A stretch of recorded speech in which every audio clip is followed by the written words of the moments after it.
It's no secret that Luigi typically plays second fiddle to his older twin brother Mario, whether it be not being able to pull off as many significant acts of heroism, needing to be rescued by Mario directly, or just not appearing in a game at all. He's usually getting the shorter end of the stick. However, that doesn't mean Luigi hasn't come through for Mario, Peach, or other civilians across the Mario universe. So I wanted to go over every time Luigi was a hero in a Mario game. I want to clarify these will be listed under the idea of Luigi being the only one who is able to pull off these heroic acts in the context of the game and not Mario. Meaning, although games like Super Mario Bros. 2 and Super Mario 3D World allow Luigi to be playable, it's one of those situations where you can switch between Mario and Luigi on the fly and beat the whole game with Mario if you'd like. Oh yeah, like and subscribe, or I'll have to rename this channel Mario Man. Some may believe that Luigi's Mansion for the GameCube was Luigi's first big solo adventure, but it was actually in a game called Mario is Missing for the Super Nintendo. Releasing all the way back in 1993, this game has Luigi trying to rescue Mario from Bowser while visiting a bunch of real-world locations. Bowser kidnapped Mario to prevent him from foiling his plans to melt Antarctica and allow his Koopa Troop to teleport wherever they want in the whole world. Luigi can team up with Yoshi while visiting places like New York City, Mexico City, Paris, and Tokyo, eventually needing to go through a gauntlet of battles versus the Koopalings before dealing with Bowser himself and rescuing Mario. Definitely not the best start to Luigi's solo adventures, but it's pretty cool that he was able to get one as early as 1993. I'm sure most of us, myself included, weren't even born yet. Luigi's Mansion is definitely the most notable of Luigi's time in the spotlight, earning 3 total games in this series so far, with all 3 doing it very well, especially 3. The first game has Luigi arriving at a mansion he believes to have won in a contest, and Mario is going to meet him there. But after no sign of his brother and seeing the mansion is filled to the brim with ghosts, Luigi enlists the help of local scientist / ghost hunter Professor Egad, who teaches him how to catch these ghosts via the Poltergust 3000. Luigi will venture far and wide throughout this mansion, learning more and more about Mario's whereabouts, like how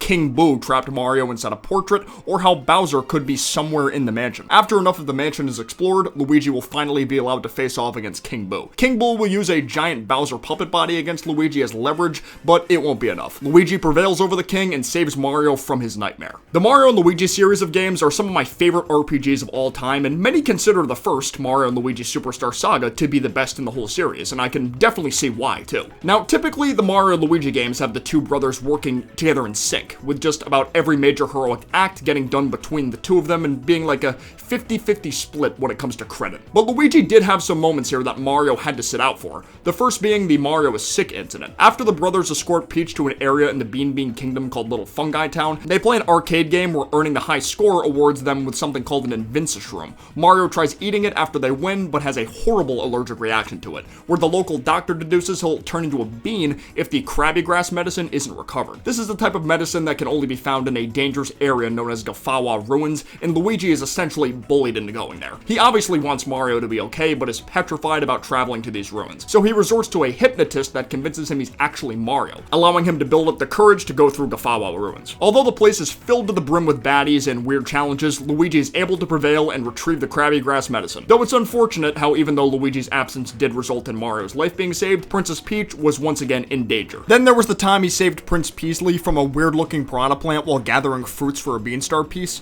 though Princess Peach was still missing in action at the time. Thankfully, Luigi got to make up for this in his second big act of heroism in this game, where he dresses up as Peach to fool Cackletta into taking him into custody and giving up the real princess. Even after his cover is blown, Luigi was slippery enough to get out of the Koopa Cruiser in one piece and rendezvous with Mario in Teehee Valley. Initially, I wasn't going to include this next entry, but I thought it'd be funny. Luigi's role in Paper Mario The Thousand Year Door was a very weird one. He would appear in various parts of Rogueport with other creatures that served as his own partners, like how Mario had unique design characters for partners. These partners even have names too, like Jerry, Bluey, and Screaming. Talking to Luigi will lead into him telling Mario his stories about his adventures in the Waffle Kingdom, with the main goal of saving Princess Eclair from the evil Chestnut King. None of these stories could be shown in visual form, unfortunately, but it seemed like Luigi really went through a lot. Like having to fight some 100-foot statue in Rumplebump Volcano, or Luigi and Jerry having to fight a two-headed snake by having Luigi dress up as a bride to falsely be sacrificed. Very similar to what went down in the Bean Kingdom, huh?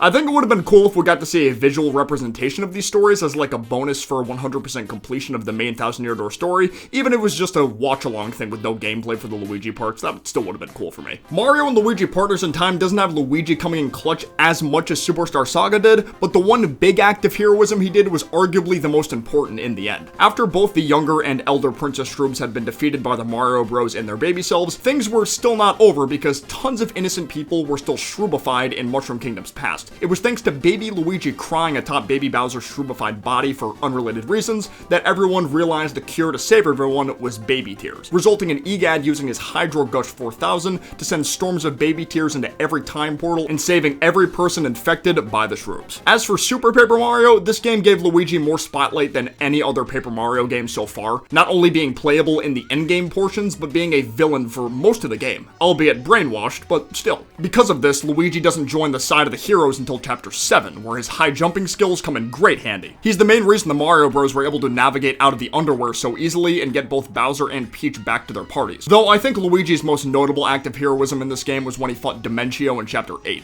essentially sacrificing himself if it meant Mario could progress further and take down Count Bleck. Dimentio does end up knocking Luigi out and planting a fluoro seed in his head to transform him back into Mr. L, which of course turned Luigi into Super Dimentio and getting saved by the other three, but his first fight against Dimentio was truly admirable. Super Luigi Galaxy, on the other hand, is a weird one because it's one of those things where Mario does technically partake in an almost identical adventure, but when you do play as Luigi in this game, Mario is just nowhere to be found, and certain dialogue is even changed because Luigi just ends up saving a different version of himself in Ghostly Galaxy. The Cosmic Mario turns into Cosmic Luigi, and whenever certain power stars are found through him, it's through the other version of himself and not Mario. Even if Luigi wasn't playable at all, I still gotta give him credit for finding certain power stars in Good Egg, Battle Rock, and Honey Hive Galaxy. He of course saves the universe and Peach from Bowser 2 with Rosalina's help. I'll give Galaxy 2 a little acknowledgement as well, even though Luigi was handled way differently in that game, appearing randomly at the start of certain Galaxy missions as early as World 3, and switchable with Mario on the spot after defeating Bowser in World 6. Mario and Luigi Bowser's Inside Story's act of heroism isn't as significant as the previous two Mario and Luigi games, but still admirable in its own way. During the quest outside of Bowser to defeat Chakron the Star Sage, who holds the final star cure to the Blorb's disease, the bros have to get the attack pieces for the Snack Basket Bros attack.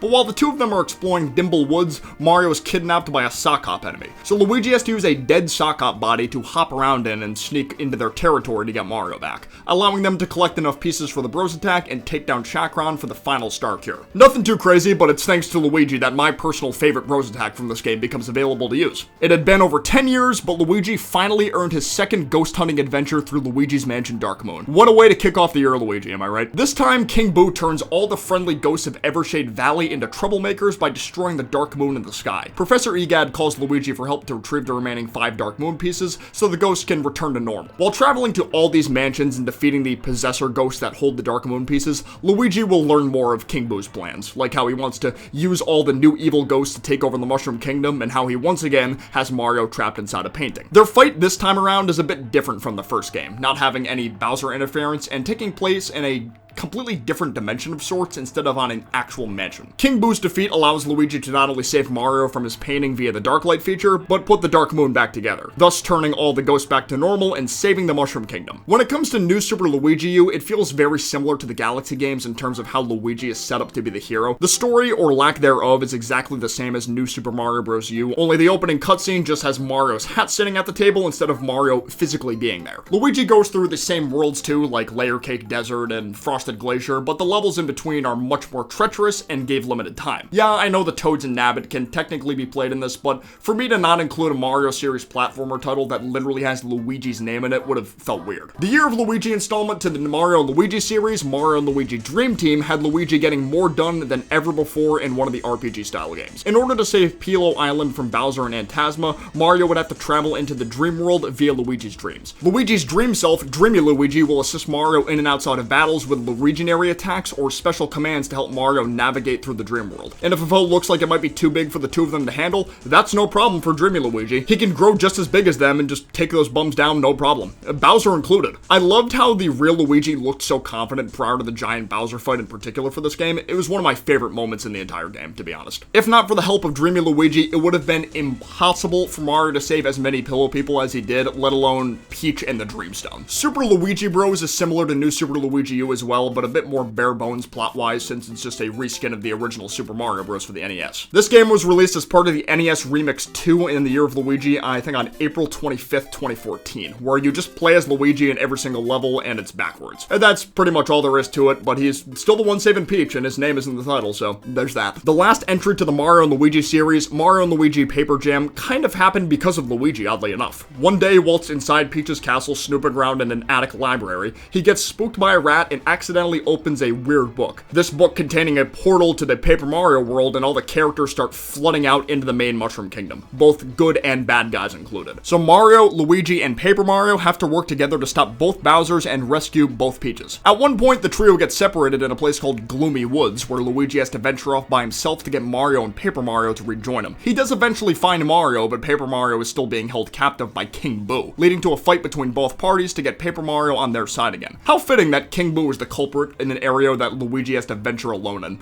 even if it's just for a short while. Luigi's role in Paper Mario Color Splash is a pretty funny one. At first it seemed like he was just going to be a total Easter egg gag like he was in Sticker Star, where he would just be in the background of random ass areas and can be pulled out. However, after Mario obtains the green big paint star, the falling paint allows for his trusty race cart to be up and running again. So when Mario has trouble going up the Rainbow Road to reach Bowser's castle, Luigi comes in clutch to not only get Mario to the castle, but to escort Mario and Peach back to safety after Black Bowser is dealt with. Very cool how actual Mario Kart 8 music would play during these Luigi sections too. I love Easter eggs like those, it's the best.